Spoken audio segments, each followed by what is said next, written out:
მოგესალმებით. გილოცავთ ახალ 2025 წელს. და იმ შვიდობის, სიყვარულის და ერთმანეთზე ზრუნის წელი დაგვებედოს თითოეულ ჩვენგანს. დღეს ჩვენ მაყურებელს განსაკუთრებული გადაცემა მოვუმზადით, რომელსაც წარუძღვებით ანა მარია სვანიძე და ვაჟა ვაშაყმაძე. დღევანდელ გადაცემაში თქვენი მოგზაურებთ ბუნების სიახლოვეს. გაიცნობით უსაყვარლეს არსებებს, რომლებსაც ჩვენი სიყვარული და ზრუნვა სჭირდებათ. ჩვენ ვიმყოფებით ზოოლოგიურ ცენტრში, რომელიც ცხვარი ჭამიაში მდებარეობს. აქ ნახავთ საქართველოში გადაშენების პიასკოპ, მურადად სრუხქელს, მელიას და მიუსაფარ ძაღლებს. ჩვენი მიზანია საზოგადოების ცნობადობის ამაღლება და სწორი მესიჯის გაგზავნა ბუნების სასიცოცხლო ციკლის შესახებ. მოგეხსენებათ ნადირობა და ცხოველების დატყვევება ამ ციკლს არღვევს და შედეგად ბევრი მათგანი გადაშენების პირას აღმოჩნდა. დღეს ჩვენი კორესპონდენტები ელენე ტუსკაძე და მარიამ ძიაფშიბა დეტალურ ინფორმაციას მოგვაწვდიან ზოოლოგიური ცენტრის უსაფრთხოების ზომებზე. მოგესალმებით, გილოცავთ ახალ წელს. დღეს ჩვენ გაგაცნობთ რამდენიმე წელს, რომელიც უნდა დაიცვათ ზოოლოგიური ცენტრში ვიზიტის დროს. ზოოლოგიურ ცენტრში იმყოფებიან ესეთი ცხოველები, რომლებიც ველურ ბუნებაში დამოუკიდებლად ვერ იცხოვრობენ. წესი პირველი, ვოლიერებთან მიახლოება და ცხოველებთან ფიზიკური კონტაქტის დამყარება აკრძალულია. წესი მეორე, ცხოველები გამოყვებით წესების დაცვით. წესი მესამე, ტერიტორიის დანაგვიანება და ხელმცენარეების განადგურება დაუშვებელია. წესი მეოთხე, ნუ ეწვევით ცენტრის არაფრიზელ მდგომარეობაში. წესი მეხუთე, ტერიტორიაზე არ შემოიტანოთ ასაფეთქებელი და აალებადი ნივთიერებები. ჩვენი რჩევაა, რომ საახალ წელს მოხვიდეთ ზოოლოგიურ ცენტრში. იმედია გაითვალისწინებთ ჩვენს რჩევებს თქვენი და ცხოველების უსაფრთხოებისთვის. რუხი მგელი მთელ სოფლიოში ყველაზე არაპროგნოზირებადი და ტრადიციების მქონე მტაცებელია. მათი საინტერესო ინფორმაციას ალექსანდრე ქავთარაძე, ივანე ვაშაყმაძე, ელენე ლადარაიშვილი და ლუკა ვაშაყმაძე მოგაცდიან და უფრო ახლოდან გაგაცნობენ ერთ-ერთ დომინანტ ცხოველს.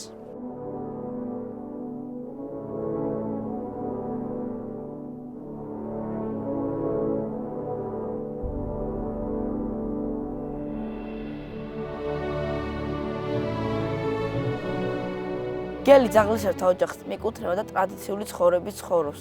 გლის ხროვა 6-დან 23 წელს შეადგენს. ხროვას სათავეში უდგას ერთი მდედრი და ერთი მამრი, დანარჩენები კი მათი ნაშიერები არიან. გელი სოციალური ცხოველია და თავის ოჯახში რანგებით დიდი დამცველი. გლის ხროვაში ყოველთვის მამრ მგელს უჭირავს დომინანტური ადგილი. თუ რომელიმე მეწყვილე დაიკარგება ან დაიღუპება, მეორეს შეითავსებს მის ფუნქციებს.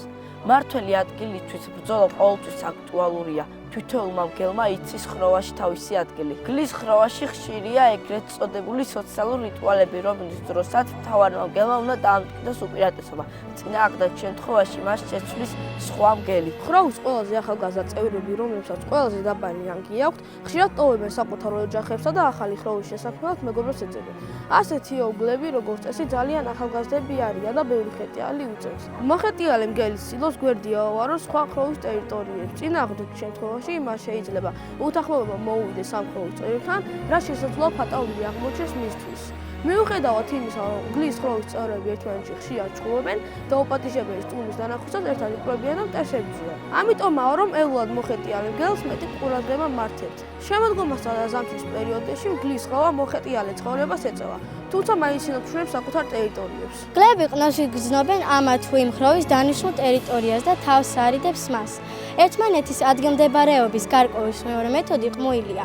ხროვებს შორის დაპირისპირება მუდმივად ხდება, ამიტომ არასასურველი შეხვედრის თავიდან ასაცილებლად მგლები ხშირად ყმუიან. ყმულს იწყებს ერთი მგელი, ხოლო ხროვის დანარჩენი წევრები მას ყვებიან მომღერალთა გუნდის პრინციპით.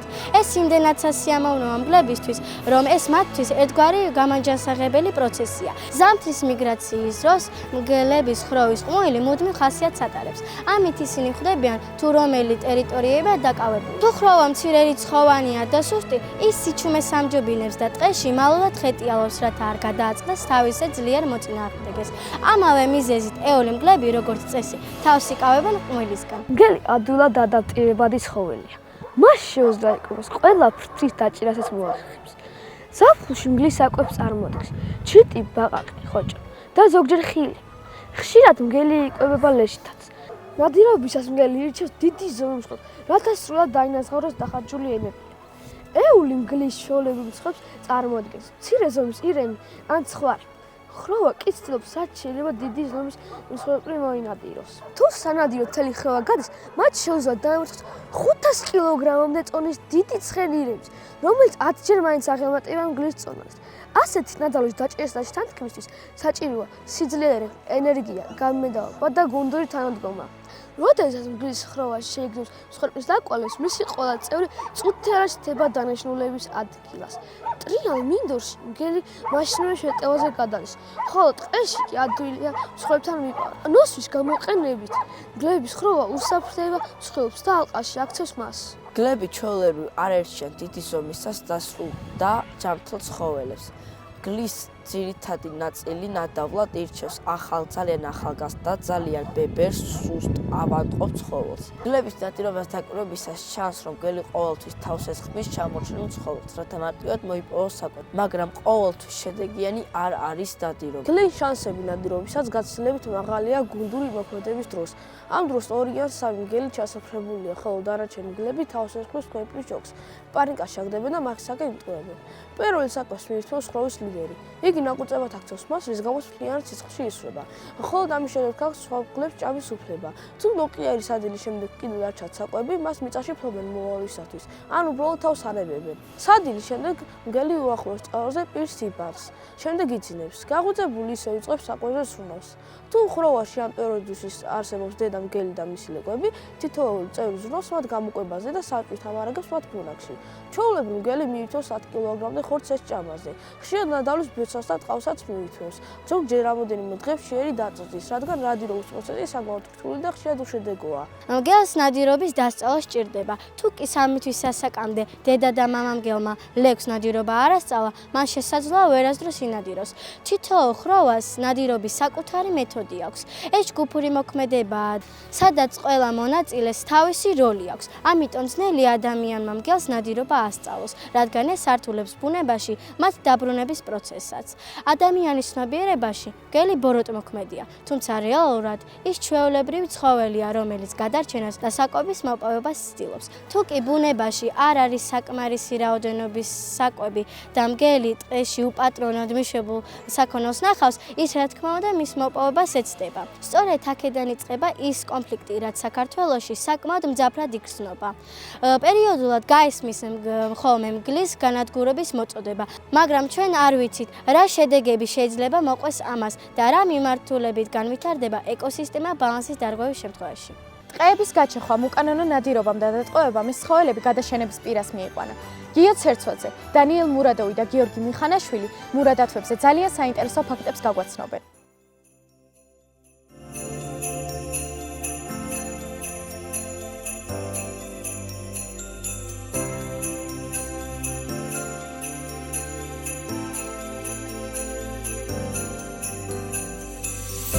საქართველოში გავრცელებულია კავკასიური მურა დათვი. ისინი მთიან რეგიონებში ცხოვრობენ.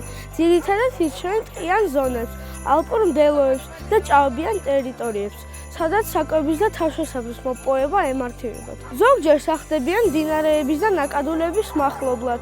ზამთარში მურა დათვები მაღალმთიან ტერიტორიებს ტოვებენ და შედარებით თბილ ხეობებსა და ტყეებში პოულობენ საცხოვრებელს. მაგალითად გამოქვაბულებში, ხის ფუღუროებში ან მიწის ბუნებრივ ორმოებში. დათვები მარტოსულ ცხოველებად ითვლებიან და იშვიათად შედიან ჯგუფებში. გარდა დედებისა, რომლებსაც ბელებთან ერთად უხდება ცხოვრება. თითოეულ დათვს აქვს საკუთარი ტერიტორია, რომლის დაცვასაც მარტო ცდილობენ. მართალია, დათვი მტაცებელია, მაგრამ სხვა მტაცებლებისგან განსხვავებით ყველაზე ნაკლებად ჭამს ხორცს. ძირითადად მცენარეებით იკვებება. დათვი დღის პირველ ნახევარში და შუაღამეს ნადირობს. დიდი ზომის მიუხედავად სწრაფად და ძლიერად მოძრაობს. საკვების მოსაპოვებლად ყნოსვის და სმენის უნარს იღებს. მურა დათვი უმეტესად მარტო ნადირობს. დათვი აქტიურად თხისით და თითქმის მთელ დღეს საკვების ძებნას უთხოვს. სიარულისას დროდადრო ჩერდება. უკან თათეზე ჯდება და ცდილობს სუნით ნაკვალევი აღმოაჩინოს. იგი გადაადგილდება 4-ვე კიდურით. თუმცა საფრთხის შემთხვევაში ჩქარის სირბილით შეუძლია. დათვების შედარებით პატარა სახეობები კი კარგი მცოცავები არიან. მათ ხშირად ნახავთ ხეზე ასულს და იქ დაძინებულს. ყველა დათვი კარგი მცურავია. ზამთრის განმავლობაში დათვის ტემპერატურა და პულსი არ ეცემა, როგორც ეს სხვა ზამთარში მცირე ცხოველებში ხდება. ამიტომ მას თბილ ამინდში თავისუფლად ჩაოლია ბუნაგიდან გამოსვლა. როგორც კი პირველი თორი გამოჩნდება, საცხოვრებიდან გამოდის საკვების საძებნად. შემდეგ ისე უბრუნდება ბუნაგს და ძილს აგრძელებს. ასეთი დიდი დაახლოებით 6 თვეს გრძელდება. გაზაფხულს დათვი განხვდარი და დასუსტებული ხდება. დათვიშობს ძალიან პატარა ბელებს, ხშირ შემთხვევაში ორს. ახალშობილები 200-700 გრამს იწონიან და ძალიან გვანან პატარა ვირთხებს. ისინი თვალაუხერანი, უკბილონი და ბეწვის გარეშე იბადებიან. პატარები რჩებიან დედასთან ბუნაგში და მისი ნოყიერი გზით იკვებები. გაზაფხულზე უკვე ბარბაცით გამოდიან ბუნაგიდან და მზეს ეფიცხებიან.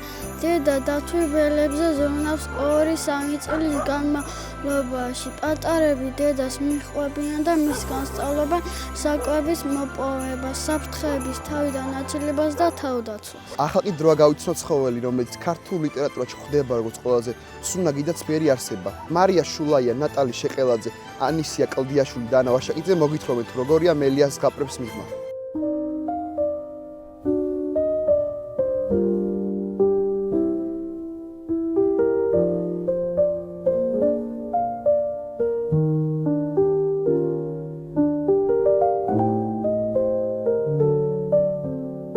მელია მსოფლიოში ერთ-ერთი ყველაზე გავრცელებული მტაცებელია, რომელიც ტყეში, მინდვრებში, მთიან და ნახევრად უდაბნოს რეგიონებშიც კი ცხოვრობს.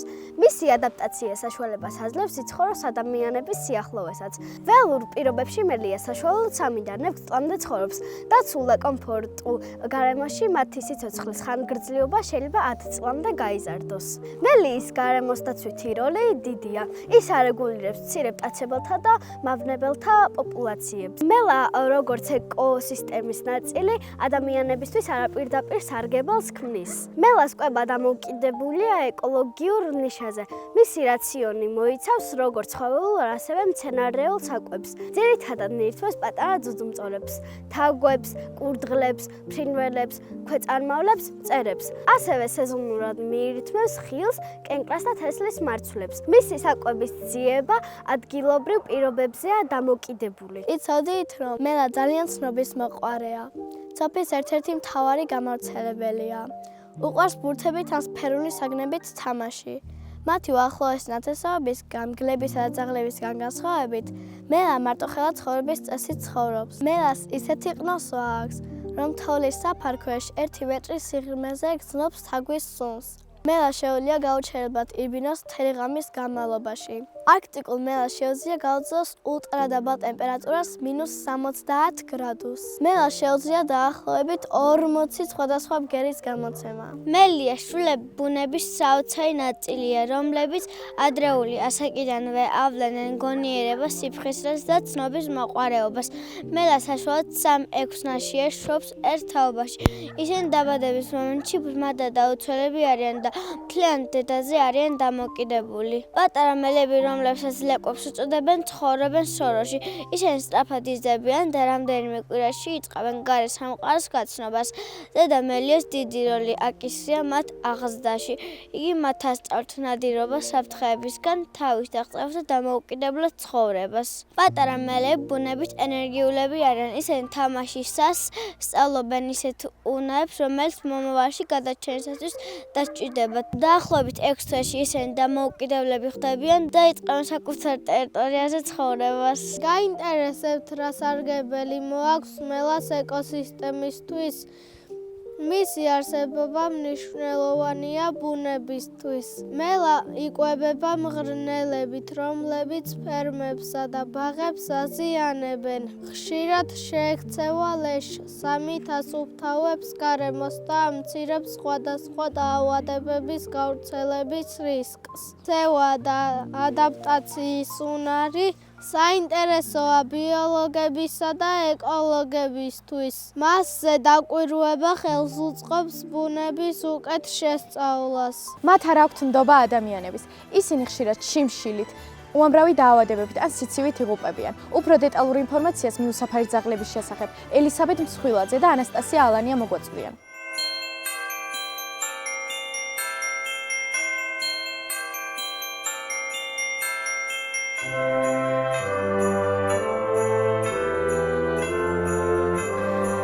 ჩვენ მოგცემთ რამდენიმე რჩევას თუ როგორ მოვიქცეთ მიუსაფარ ძაღლებთან. პირველი ურთიერთობისას შეინარჩუნეთ სიმშვიდე და დისტანცია. საკვები და სასმელი არ მიაწოდოთ ხელი, თუნჯობასია დაუტოვოთ სპეციალურ ჭურჭელში. არ გამოხატოთ აგრესია, ქვების ზოლა, მათში ეს ქცევა შის და გაღიზიანების გამოიწვია. თუ ხედავთ, რომ ზაღზე არ სწორად ზრუნავენ ან საჭიროებენ დახმარებას, ცხოველთა თავშესაფარს მიმართეთ.